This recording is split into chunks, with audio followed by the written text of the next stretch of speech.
विद्या बिना मति गई, मति बिना नीति गई, नीति बिना गति गई, गति बिना वित्त गया, वित्त बिना शूद्र गए। ये सरकार एजुकेशन को खत्म करके युवाओं को बरगलाकर इस सांप्रदायिक मुद्दों की तरफ खींचती जा रही है। आरएसएस जैसे इन सांप्रदायिक संगठनों का नेटवर्क 2 गुना रफ्तार से बढ़ना। पढ़ना लिखना सीखो ओ मेहनत करने वालों, पढ़ना लिखना सीखो ओ भूख से मरने वालों, का खा गा को पहचानो, अलिफ को पढ़ना सीखो। विद्या बिना मति गई, मति बिना नीति गई, नीति बिना गति गई, गति बिना वित्त गया, वित्त बिना शूद्र गए। इतने अनर्थ एक अविद्या ने किए। और सबसे पहले तो जिस मुद्दे पर आज का सेमिनार है कि किस तरीके से इस मौजूदा सरकार के अंदर हमारे एजुकेशनल सिस्टम को बर्बाद किया जा रहा है, और ये एक बहुत ही सिस्टमेटिक तरीके से हो रहा है, जहां पर ये सरकार एजुकेशन को खत्म करके युवाओं को बरगलाकर इस सांप्रदायिक मुद्दों की तरफ खींचती जा रही है। चाहे हम बात करें कि भारत में 29,000 से ज्यादा स्कूलों का बंद हो जाना और आरएसएस जैसे इन सांप्रदायिक संगठनों का नेटवर्क 2 गुना रफ्तार से बढ़ना, और जब शिक्षा को जो है अनएक्सेसिबल बनाया जा रहा है इनके द्वारा, तो युवाओं का जो ब्रेन वॉश है बहुत ही आसान हो चुका है इनका करना। और अगर शिक्षा का एक्सेस नहीं होगा तो गांव में जो ईंट ढोने वाला मजदूर है या नाली साफ करने वाले का बच्चा है, वे इसका भी सिस्टम से बाहर ही नहीं आ पाएंगे।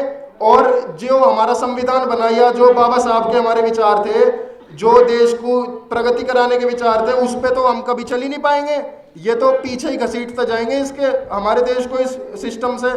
और शिक्षा अगर एक्सेसिबल भी हो जाती है तो इनके हिंदुत्व और ये सेफरनाइजेशन जैसे प्रोपोगेंडा भी उसमें फिर घुले मिले आएंगे चाशनी की तरह। चाशनी की तरह वे मीठे तो लगेंगे हमें, पर अबे हम कितना पहुंचा रहे हैं हमारे अंदर, तो क्रिटिकल थिंकिंग जैसी चीज कभी उत्पन्न ही नहीं हो पाएंगी इसकी वजह से। और प्राइवेटाइजेशन की ओर धकेल देंगे ये एजुकेशन को, जिससे पूंजीपति वर्ग को फायदा होता रहेगा। और ये बहुत ही स्ट्रक्चरल तरीके से भी और एक जो है माइंडफुल तरीके से भी हमारे एजुकेशनल सिस्टम को बर्बाद करने की इनकी पूरी कोशिश चल रही है।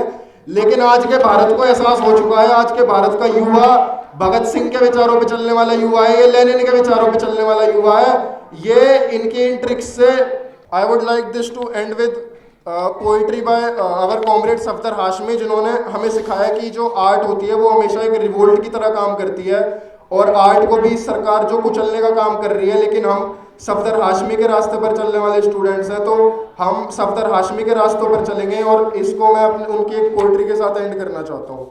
पढ़ना लिखना सीखो ओ मेहनत करने वालों, पढ़ना लिखना सीखो ओ भूख से मरने वालों, का खा गा को पहचानो, अलिफ को पढ़ना सीखो, आ ई को हथियार बनाकर लड़ना सीखो, ओ सड़क बनाने वालों, ओ भवन उठाने वालों, खुद अपनी किस्मत का फासला अगर तुम्हें करना है, ओ बोझा ढोने वालों, ओ रेल चलाने वालों, अगर देश की बागडोर को कब्जे में करना है, काखा गागा को पहचानो, अलिफ को पढ़ना सीखो, आ ई ओ को हथियार बनाकर लड़ना सीखो।